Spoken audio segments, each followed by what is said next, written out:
अस्सलाम वालेकुम। पिछली कुछ वीडियोस के अंदर से हम ये देखते आ रहे हैं कि किस तरह से लीनियर रिग्रेशन में कॉस्ट के फंक्शन का एक इम्पॉर्टेंट रोल होता है और हम उस कॉस्ट को कम करना चाह रहे होते हैं ताकि हमारा हाइपोथेसिस या हमारी लाइन जो है वो हमारे डाटा को बेस्ट रिप्रेजेंट करे। और हमने लास्ट वीडियो के अंदर थोड़ा सा ये देखा कि किस तरह से ग्रेडियंट डिसेंट एल्गोरिदम का बेसिकली क्या काम है। अब आपको ये तो समझ आ गया होगा कि ग्रेडियंट डिसेंट एल्गोरिदम बेसिकली क्या करता है, लेकिन अभी ये रह गया कि कैसे ये काम करता है। तो इस वीडियो के अंदर हम थोड़ा सा समझेंगे कि किस तरह से ग्रेडियंट डिसेंट एल्गोरिदम जो है वो काम करता है। ग्रेडियंट डिसेंट एल्गोरिदम जो है वो उसको हम सिंपल एक एग्जांपल से समझते हैं। फॉर एग्जांपल हम जस्ट एक पैरामीटर पहले ले लेते हैं, दैट इज़ थीटा 1। तो थीटा 1 जो पैरामीटर है हमारा, अगर उसकी बेस पे हम अपने कॉस्ट को मिनिमाइज़ करना चाह रहे हैं तो उसके लिए हम अज्यूम कर लेते हैं कि हमारा थीटा 1 जो है वो कोई भी रियल नंबर हो सकता है। अच्छा, इसके लिए हम करते क्या हैं, हम थीटा 1 की वैल्यू को हमें डेफिनेटली अपडेट करना है। ठीक है, थीटा 1 की वैल्यू को हमने कैसे अपडेट करना है? थीटा 1 की वैल्यू को हमने ऐसे अपडेट करना है कि हमारी कॉस्ट कम से कम होती जाए। और वो हमें कैसे पता चलेगा? हम थीटा 1 में से माइनस कर देंगे अल्फ़ा और जो डेरिवेटिव है उसको मल्टीप्लाई करके। ठीक है, अब आपका क्वेश्चन ये होगा कि ये जो डेरिवेटिव है, ये डेरिवेटिव की टर्म ये क्या कर रही है। ठीक है, पहले हम इस ब्लैक बॉक्स को थोड़ा सा समझते हैं कि यहाँ पे क्या हो रहा है। ठीक है, तो ये जो डेरिवेटिव है ये क्यों इसे हम अल्फ़ा को मल्टीप्लाई करते हैं और अल्फ़ा क्या है। ठीक है, तो अल्फ़ा को हम अभी नेक्स्ट स्लाइड में देखते हैं। अभी हम ये समझते हैं कि ये डेरिवेटिव हम क्यों लेते हैं। तो हमारे पास जो हमने देखा कि हमारे पास जो थीटा 1 है उसकी बेस पे हमारी जो कॉस्ट है वो चेंज हो रही है। ठीक है जी, तो एक्स एक्सिस पे थीटा 1 आ गया और वाई एक्सिस पे जे एफ थीटा 1 आ गया। और हमने ये देखा था कि लीनियर रिग्रेशन के केस में हमारा जो कॉस्ट फंक्शन होता है वो बाउल शेप फंक्शन होता है, यानी कि वो कुछ इस तरह से होगा।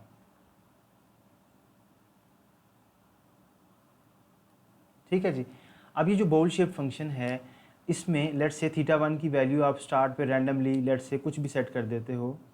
लेट्स से वो यहाँ पे आपने इसकी ये वाली कोई वैल्यू सेलेक्ट की और आप यहाँ पे आ गए। ठीक है, अब आपको यहाँ से किस डायरेक्शन में मूव होना चाहिए? डेफिनेटली आप कहेंगे कि हमें थीटा 1 की वैल्यू को कम करना चाहिए क्योंकि हमारा तभी ही एरर जो है वो कम होगा। लेकिन अब हमें यहाँ पे कैसे पता चलेगा कि हमें इस डायरेक्शन में मूव करना है, मतलब कि इस डायरेक्शन में जाना चाहिए या इस डायरेक्शन में जाना चाहिए? क्योंकि हम इसको देख नहीं सकते, विजुलाइज नहीं कर सकते, लेकिन हमें मैथमेटिकली ये चीज़ कंप्यूट करना है। और उसके लिए हम क्या बेसिकली लोगों ने काम किया प्रीवियसली, लोगों ने ये देखा, रिसर्चर्स ने बेसिकली ये देखा कि अगर हम यहाँ पे हम डेरिवेटिव ले लें इसका, तो वो एक बेसिकली टेंजेंट लाइन बनती है। ठीक है, और उसकी जो स्लोप है वो पॉजिटिव होती है। पॉजिटिव स्लोप से क्या होगा कि यहाँ पे एक पॉजिटिव नंबर आएगा। ठीक है, ये पॉजिटिव नंबर आएगा और ये क्या है, ये नेगेटिव नंबर है, अल्फ़ा माइनस अल्फ़ा। तो ये अल्फ़ा के साथ मल्टीप्लाई होगा पॉजिटिव नंबर और आपके पास जो है वो माइनस समथिंग आ जाएगा, माइनस अ नंबर आ जाएगा। ठीक है, कोई भी नंबर आ जाएगा। इट मीन्स कि आप थीटा 1 में से कुछ माइनस ही कर रहे होंगे और यही तो हमारा ऑब्जेक्टिव है। देखें यहाँ पे हम यही तो चाहते हैं कि थीटा 1 से हम कुछ जो है वो कम करें वैल्यूज़ की। ठीक है, तो ये बेसिकली आइडिया है डेरिवेटिव का। अब मैं इसके अपोजिट एग्जांपल लेता हूँ। यहाँ पे फॉर एग्जांपल यहाँ पे लेट्स से यहाँ से मैंने एक थीटा 1 की वैल्यू जो है वो रैंडमली कुछ भी सिलेक्ट की और वो यहाँ पे ये वाली वैल्यू मैंने सेलेक्ट कर ली और यहाँ पे मैं खड़ा हूँ। अब यहाँ पे इसकी जो स्लोप बन रही है या टेंजेंट लाइन जो बन रही है उसकी जो स्लोप बन रही है जिसको टच करके गुजर रही है वो नेगेटिव है। ठीक है, नेगेटिव से क्या होगा कि ये जो नंबर है डेरिवेटिव, ये एक नेगेटिव नंबर आएगा, ये नेगेटिव अल्फ़ा के साथ जो है ये मल्टीप्लाई होगा तो ये एक पॉजिटिव नंबर आ जाएगा। ठीक है, तो हम यही तो चाह रहे हैं कि जब हम यहाँ पे खड़े हों तो थीटा 1 की वैल्यू जो है वो बढ़े, तभी हमारा एरर कम होगा ना। तो ये इक्वेशन ऑटोमेटिकली इन दोनों कामों को अकोमोडेट कर रही है और हमें इस तरह से कोई प्लॉटिंग वगैरह भी नहीं करनी पड़ेगी। हम जस्ट इस इक्वेशन की मदद से अगर ये वैल्यूज़ इसमें पुट कर दें, डेरिवेटिव लेके उसको उसकी वैल्यू को पुट कर दें तो ये अपडेट होता जाएगा और उस डायरेक्शन में ऑटोमेटिकली ये मूव करता जाएगा जिस डायरेक्शन में उस कॉस्ट फंक्शन की जो वैल्यू है वो कम सबसे कम है। तो ये बेसिकली आइडिया है। आई गेस कि आपको समझ आ गया होगा कि ये किस तरह से डायरेक्शंस को डिटरमिन करता है कि किस डायरेक्शन में मूव करना है। अच्छा, अब दूसरी चीज़ जो इसमें रह गई वो है अल्फ़ा। तो अल्फ़ा का क्या रोल है जी? अभी बाकी तो आपको समझ आ गया होगा कि डेरिवेटिव, देखें डेरिवेटिव आपको मैं बता देता हूँ कि जो कॉस्ट फंक्शन है उसका डेरिवेटिव क्या है। आपने जस्ट उसको पुट करके यूज़ करना है, या जो बिल्ट इन लाइब्रेरीज़ हैं हम वही यूज़ कर रहे हैं, लेकिन आपको इसका आइडिया समझ में आना ज़रूरी है कि ये किस तरह से जो है वो डायरेक्शन को डिटरमिन कर रहा है कि किस डायरेक्शन में जो है वो वैल्यू कॉस्ट फंक्शन जो है उसकी वैल्यू चेंज होगी नेक्स्ट आइट्रेशन के अंदर। ठीक है, तो अगर तो अल्फ़ा की वैल्यू जो है वो बहुत स्मॉल है तो ग्रेडियंट डिसेंट जो है वो बहुत स्लो होगा, और अगर अल्फ़ा की वैल्यू जो है वो बहुत लार्ज है तो वो ओवरशूट कर जाएगा और वो मिनिमा को हो सकता है मिस कर जाए। इसको भी हम दोबारा एक प्लॉट की मदद से समझते हैं। लेट्स से ये हमारा थीटा 0 या थीटा 1 है, ठीक है, एक ही पैरामीटर है हमारा, और ये है जे ऑफ थीटा 1, और ये वही हमारा फंक्शन है, बाउल शेप फंक्शन। अब यहाँ पे आप अल्फ़ा को इस तरह से समझें कि यहाँ से मैंने जाना तो है मिनिमा की तरफ, लेकिन मैं कितनी स्पीड से जाता हूँ मिनिमा की तरफ ये मुझ पर डिपेंड करता है। अगर मैं यहाँ पे मेरी स्लोप की वैल्यू थोड़ी सी छोटी सी आती है, उसको मैं अल्फ़ा की छोटी सी वैल्यू से मल्टीप्लाई करता हूँ तो वो एक छोटा सा स्टेप लेगा इस तरह से, ठीक है। फिर एक छोटी सी वैल्यू, तो अल्फ़ा की जब वैल्यू छोटी होगी तो वो छोटे छोटे स्टेप्स लेगा, ठीक है, और उस डायरेक्शन में वो मूव करता जाएगा।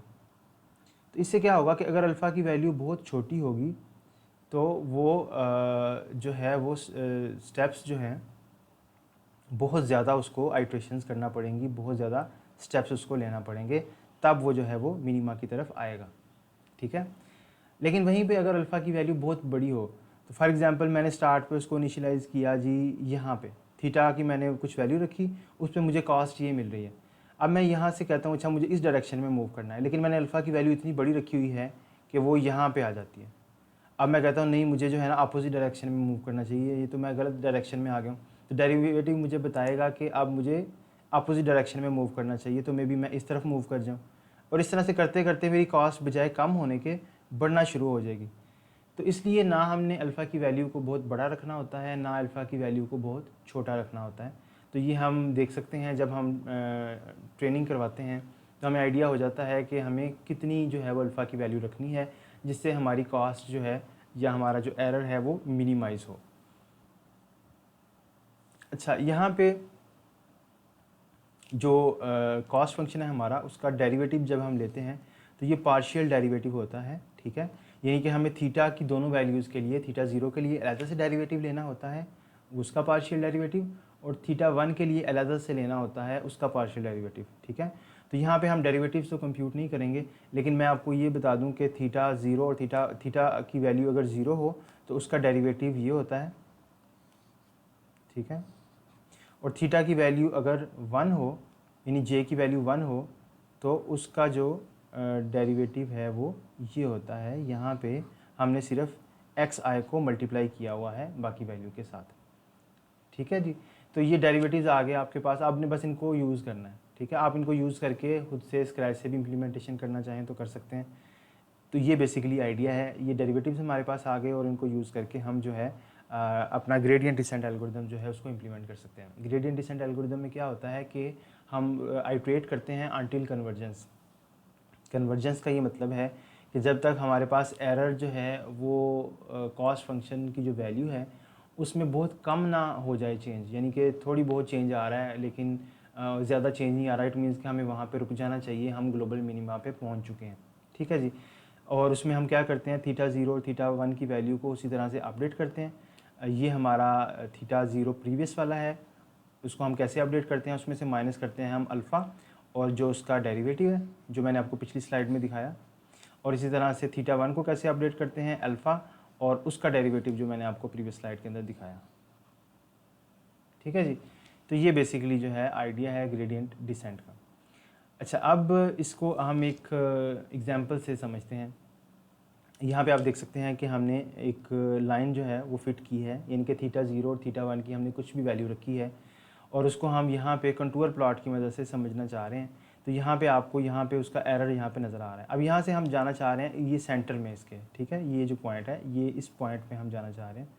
तो ये हमें जो हमारा ग्रेडियंट डिसेंट एल्गोरिदम है वो इसमें फैसिलिटेट करेगा कि अब हमने थीटा 0 और थीटा 1 की वैल्यू को कैसे चेंज करना है कि ये हम उस डायरेक्शन में मूव करें। तो हम थीटा 0 और थीटा 1 की वैल्यू को थोड़ा चेंज करते हैं तो वो लाइन कुछ इस तरह से बन जाती है। लेट से उसका एरर जो है वो यहाँ पे आ रहा है, आप इसको प्लॉट भी करके देख सकते हैं इस तरह से, इसका एरर यहाँ पे आ रहा है। अब बेसिकली होगा ये कि जैसे जैसे ग्रेडियंट डिसेंट एल्गोरिदम थीटा 0 और थीटा 1 की वैल्यू को चेंज करेगा तो वो उसी डायरेक्शन में चेंज करेगा जिस डायरेक्शन में उसकी कॉस्ट जो है वो कम हो रही होगी, ठीक है। तो हमारा कॉस्ट जो है वो एक्चुअली कम होती जाएगी इस तरह से। अल्टीमेटली क्या होगा कि हम यहाँ पे ग्लोबल मिनिमा पे पहुँच जाएंगे, ठीक है। तो ये बेसिकली आइडिया है ग्रेडियंट डिसेंट एल्गोरिदम का। आई होप कि आपको आइडिया हो गया होगा कि किस तरह से ग्रेडियंट डिसेंट का एल्गोरिदम जो है हमें अपने फंक्शंस को, अपनी कॉस्ट को ऑप्टिमाइज़ करने में हमारी हेल्प करता है या उसको मिनिमाइज़ करने में हमारी हेल्प किस तरह से करता है।